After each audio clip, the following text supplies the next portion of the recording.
America ରାଷ୍ଟ୍ରପତି ଟ୍ରମ୍ପଙ୍କର phone ଉଠାଉ ନାହାନ୍ତି ନରେନ୍ଦ୍ର ମୋଦି।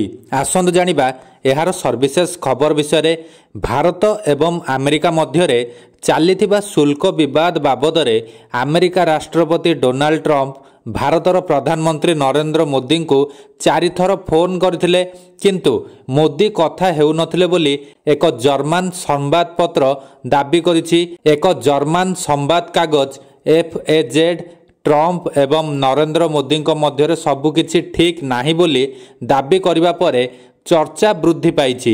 ଏହି ରିପୋର୍ଟ ଅନୁଯାୟୀ ଶୁଳ୍କ ବିବାଦକୁ ନେଇ ଟ୍ରମ୍ପ ପ୍ରଧାନମନ୍ତ୍ରୀ ନରେନ୍ଦ୍ର ମୋଦିଙ୍କୁ 4 ଥର ଫୋନ୍ କରିଥିଲେ, କିନ୍ତୁ ସେ ଉଠାଉନଥିଲେ। ତେବେ ଆମେରିକା ଏବଂ ଭାରତ ସରକାର ଏହି ପ୍ରସଙ୍ଗରେ ଆନୁଷ୍ଠାନିକ ଭାବେ କିଛି କହିନାହାନ୍ତି। ଏହା ପ୍ରଥମ ଥର ନୁହେଁ ଯେ ପ୍ରଧାନମନ୍ତ୍ରୀ ମୋଦି କୌଣସି ଆମେରିକୀୟ ନେତାଙ୍କ ସହ କଥା ହେବାକୁ ମନା କରିଦେଇଛନ୍ତି। ଗତ ମେ ମାସରେ ପାକିସ୍ତାନ ସହିତ ସଂଘର୍ଷ ସମୟରେ ମଧ୍ୟ ମୋଦି ଆମେରିକୀୟ ଉପରାଷ୍ଟ୍ରପତି JD ଭାନ୍ସଙ୍କ ସହ କଥା ହୋଇନଥିଲେ। ଏ ଘଟଣାର ଉଲ୍ଲେଖ କରି ପ୍ରଧାନମନ୍ତ୍ରୀ ମୋଦି ଲୋକସଭାରେ କହିଥିଲେ ଯେ ଅସ୍ତ୍ର ବିରତିର ଗୋଟାଏ ଦିନ ପୂର୍ବରୁ ମେ 9 ତାରିଖରେ ଆମେରିକୀୟ ଉପରାଷ୍ଟ୍ରପତି ମୋ ସହ 3 ରୁ 4 ଥର ଯୋଗାଯୋଗ କରିବାକୁ ଚେଷ୍ଟା କରିଥିଲେ, କିନ୍ତୁ ମୁଁ ସାମରିକ ବାହିନୀଙ୍କ ସହ ବୈଠକରେ ବ୍ୟସ୍ତ ଥିଲି। ପରେ ସେ ଭାନ୍ସଙ୍କ ସହ କଥା ହୋଇଥିଲେ।